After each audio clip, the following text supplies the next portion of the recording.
Well, greetings, mathletes, and welcome back. Today we're going to be talking about the fundamental theorem of calculus. Now, in the previous lectures, we'd looked at estimating the area under a curve using rectangles. And we saw that if we took that out to an infinite number of rectangles, we would get an exact area. We're going to find a better way to do that today. And that's with the fundamental theorem of calculus. Now, there's two statements of it, and we're actually going to be using this second statement of it. Oh, well, we have a visitor. Looks like Professor Momo wants to visit us. Yes. Okay, fine. She doesn't want to visit us. She just said no. Okay. Well, anyways, with that introduction being said, let's go ahead and get started. Okay.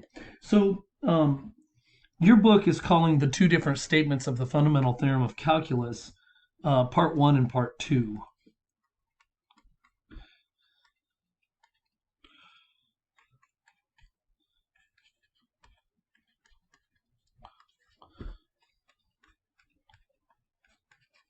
All right.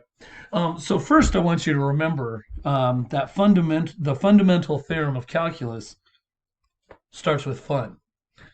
That's the first thing you want to remember. Okay, so here's part 1 of the fun. Okay, so part 1 basically describes the relationship between a derivative and an integral, right? So if f is a function, right, little f is a function, and capital F is an antiderivative of little f, then what we can say is the derivative of the integral can be written this way.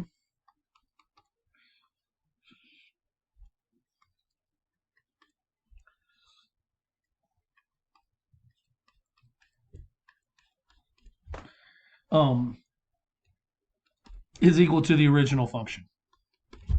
Right? That's basically what it says. Now, there are some theoretical considerations in here, but this isn't the one we spend a lot of time on. Part 2 is the one we're actually going to spend a lot of time on. Part 2 is the one that allows us to actually compute the area under the curve exactly.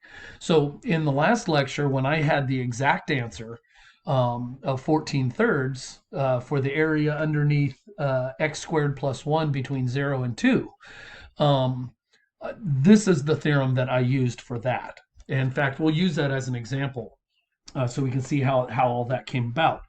And so what part 2 says is if you have a definite integral from a to b of some function f of x dx, right? Then if you can find any antiderivative, any of them, it doesn't matter. As long as you find one single antiderivative, you can do this. You take the antiderivative evaluated at b, and you subtract the antiderivative evaluated at a. Now, what you're actually doing, and those of you who have, taken statistics and things like that, when you're computing areas under the normal curve for those probabilities, that's exactly what we are doing right here. This is why it's a subtraction. When you find the area, the probability between two events, it actually comes directly from this. Okay, so this is a statement we're going to focus on today, right? This is the one I want to play around with because that's where our money is going to be as far as finding the area under a curve. Okay, so let's go ahead and clear that off and take a look at how this actually looks. So let me restate this. So we have the integral from a to b of f of x dx is equal to capital F of b minus capital F of a, right? So those capital F is our antiderivative. So those techniques we learned about finding antiderivatives of power functions, right? Anything that has an exponent, you can use that power rule. And the trig functions, we have that one for free too. We can use those antiderivatives, right? So if I'm going to find the area, if I want the area under the curve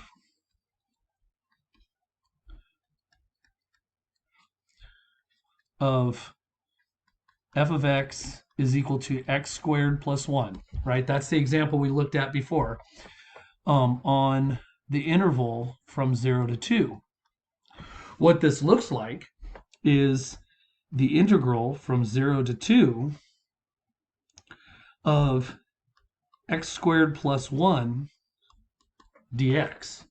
Okay, so what that means is we have to find an antiderivative. So first we'll find our antiderivative. Capital F of x, well, if we use the power rule, x squared becomes x cubed over 3, and 1 becomes x, so this is now plus 1, or plus x, and then we would need to add a constant. Okay, so what we need to do now is evaluate these at 0 and 2, right? Because this is A and this is B. So what I want is this function, it's going to be x cubed over 3 plus x plus c, evaluated from x equals 0 to 2, right? So that's the notation. This tells you what the endpoints are. And that's going to be capital F of 2 minus capital F of 0. And I know you're probably thinking, what are we going to do with those constants? We'll see what happens to the constant. It actually turns out we don't need it because it takes care of itself. So let's look at F of 2. So F of 2, if I cube 2, that gives me 8. So now I have 8 thirds plus 2 plus c, and it's going to be minus f of 0. Well, that turns the first terms into 0, so that's a c. I'm going to write them in, though, so we can see them. So it'd be 0 over 3 plus 0 plus c. And when I distribute this negative, I end up with a minus c and a plus c. So the c's end up canceling out, right? And so this, in this particular case, because we're starting at 0, this second term cancels out also. So integrals that start at 0 are nice, right? Because it kills the second term. So what I end up with is 8 cubed plus 2.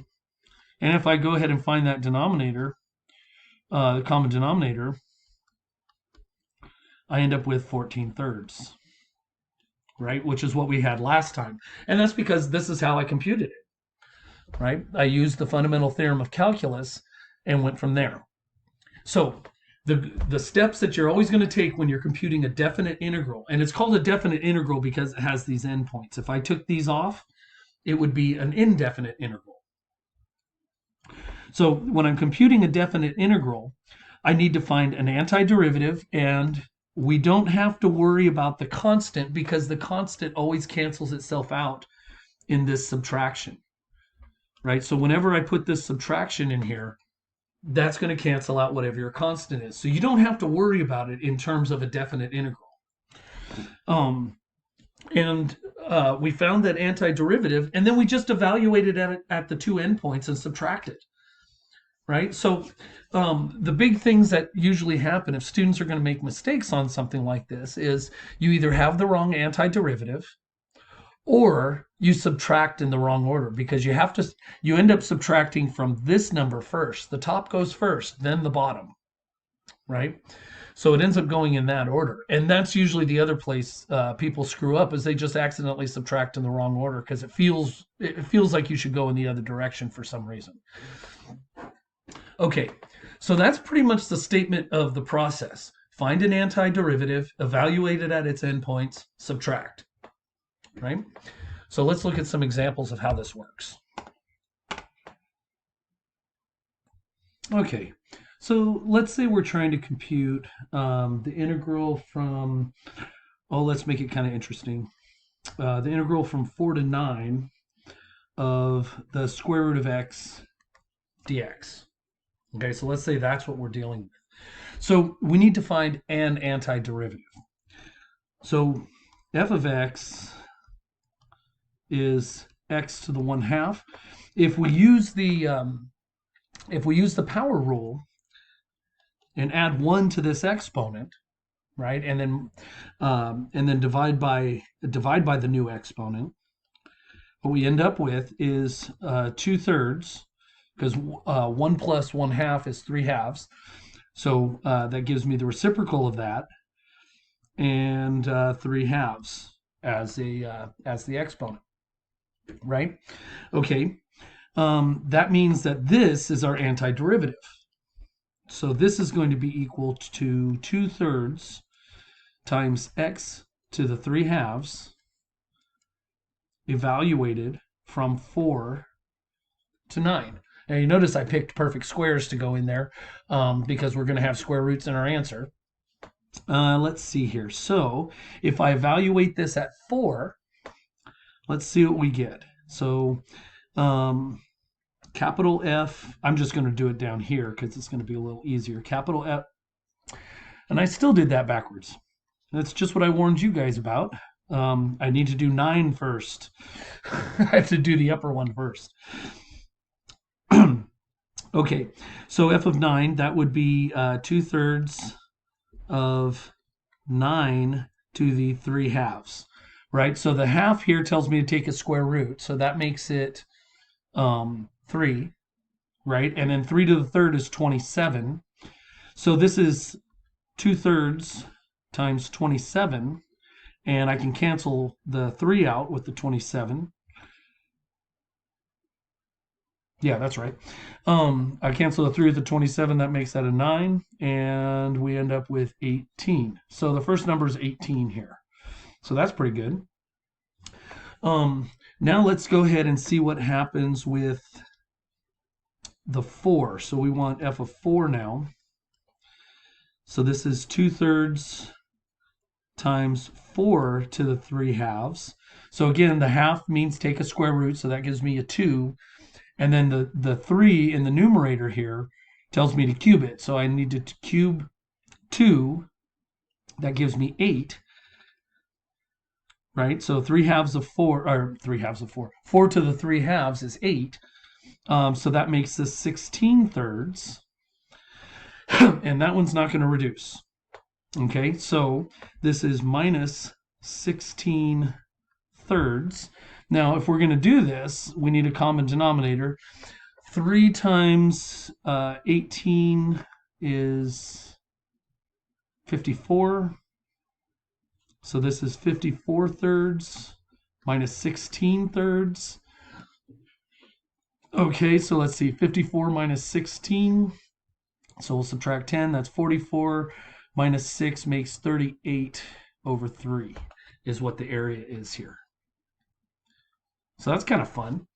You know, that's one of those things that it's really just arithmetic once you understand that you need to take an antiderivative. So the antiderivative typically tends to be the most difficult part of this. Once you have it, you just evaluate the antiderivative as both endpoints and then subtract, right? Subtract the upper endpoint from the lower endpoint. Okay, so let's go ahead and take a look at another one here. So let's clear that off. Okay, so let's try a trig function this time, right? Just for fun.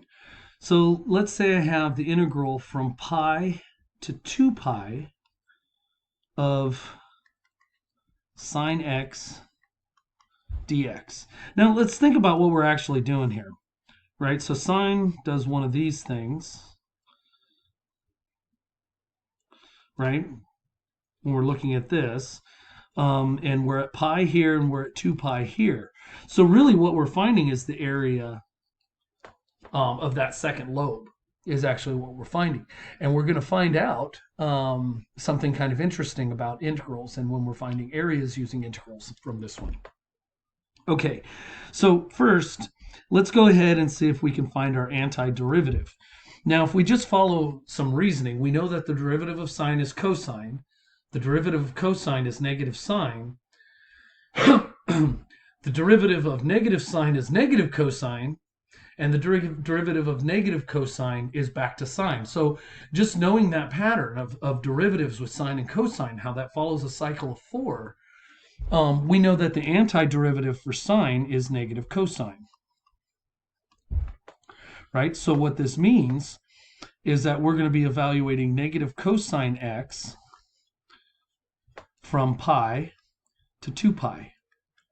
So really what this means is I have negative cosine 2 pi minus negative cosine pi, right? Well, let's think about what cosine looks like. right? Cosine does one of the, cosine does that, right? And if this is 2 pi, pi is right here, right? So we'll be able to get our values this way. We can actually just kind of reason it from the graph. So cosine of 2 pi is 1, but this is a negative, so this is now negative 1. And the minus minus makes that a plus. So plus, now I just need cosine of pi. Cosine of pi is negative 1. So I get negative 2. Now, what's peculiar about that is that it's negative, right? Area, we're talking about an area here. So when we're talking about integrals, if we're taking the integral of something that dips below the x-axis, whatever is below the x-axis counts as a negative area. So if you're looking for a positive area, you have to take an absolute value if you're going to do this.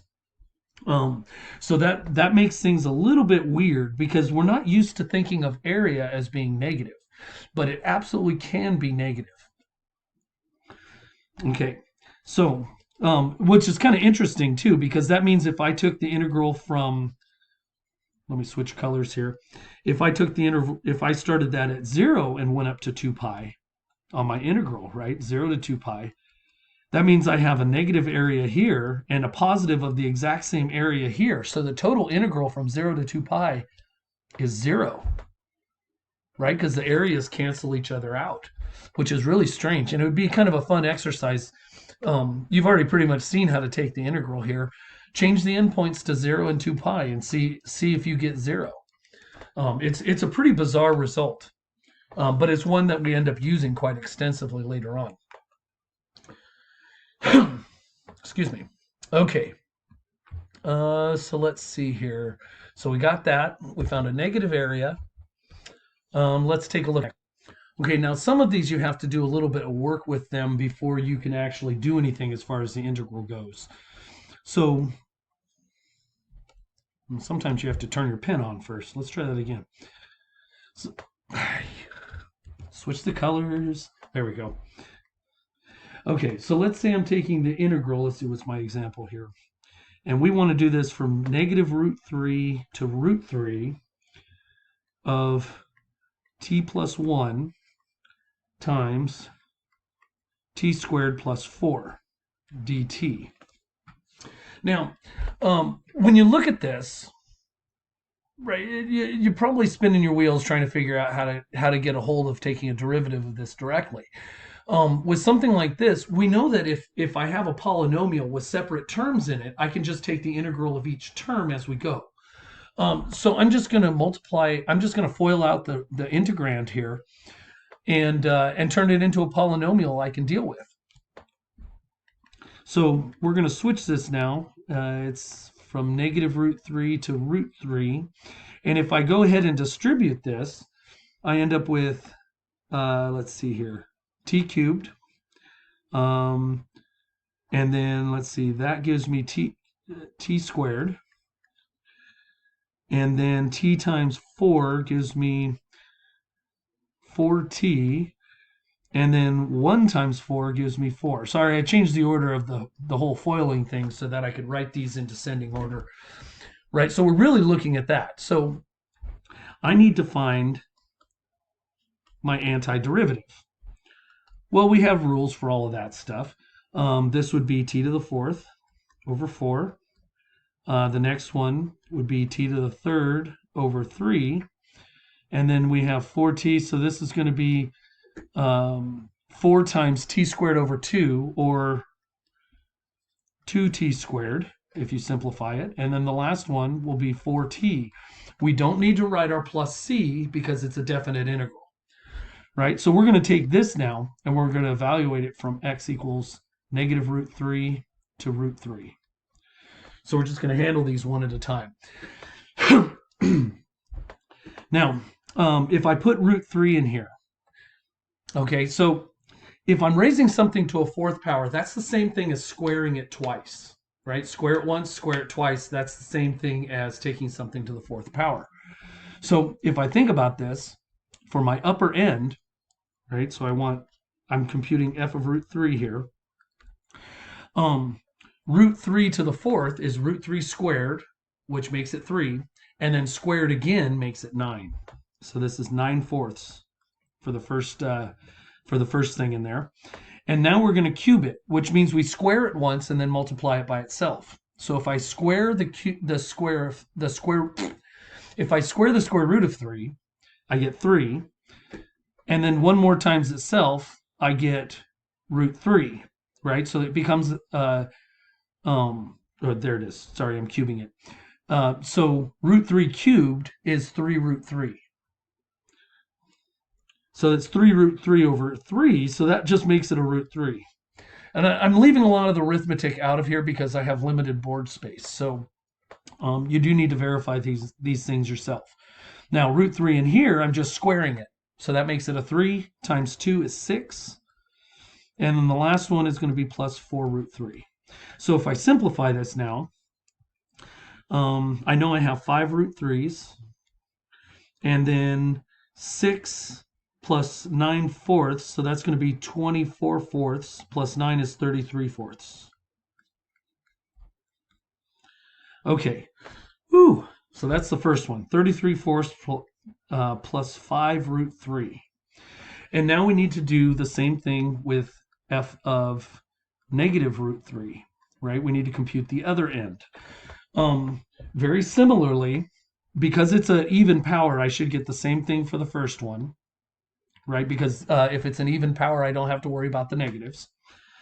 Now, here, for the second one, this is an odd power. So it's gonna simplify to the same thing, but because it's negative, I'm gonna get the negative term, so it's minus root 3.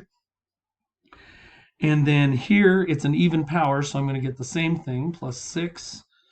And then lastly, it's 4 times negative root 3, so it's minus 4 root 3. And if I simplify that, I still get the same thing with 9/4 plus 6. That gives me 33/4. And this time it's minus 5 root 3, right? Okay, so that's f of a. So f of b, f of a, now we just need to subtract them. So if I do 33/4 plus 5 root 3, and I subtract this, that's going to change all the signs, so it's minus 33/4 plus 5 root 3. These guys cancel, and I end up with 10 root 3. So this comes out to 10 times the square root of 3. Now, I skipped over a lot of arithmetic in that. So you do need to be able to fill in those steps on your own. But the concept is still the same, and that's really what I want to point out to you, is that the overarching steps are always the same. What changes is how you take an antiderivative, right? And the arithmetic that goes along with computing a number at the end. So it's always the same thing. Find an antiderivative, evaluate it at the upper endpoint, and then evaluate it at the lower endpoint, and then subtract the upper from the lower evaluation points, right? Or not evaluation points, the function values, the upper from the lower function values. You could get something that's negative. It is absolutely possible. If you have more of the function that's below the x-axis than above the x-axis, you're going to get a negative answer, right? That's just going to happen. That's how it works. Okay, now, let's see here. I think, yeah, that pretty much wraps up the concept that we need to cover for this section. Now, from here on out, everything we're going to be doing is learning techniques for taking integrals, definite integrals and indefinite integrals, and that's what we're going to be focusing on from here on out. And then once you get into next semester, well, you actually spend a lot of time just focusing on techniques of integration again, because there's a whole lot of them. There's a whole lot more than what you can get into one semester. So in any case, that wraps us up for today. So until next time, keep your pencils and your wits sharp.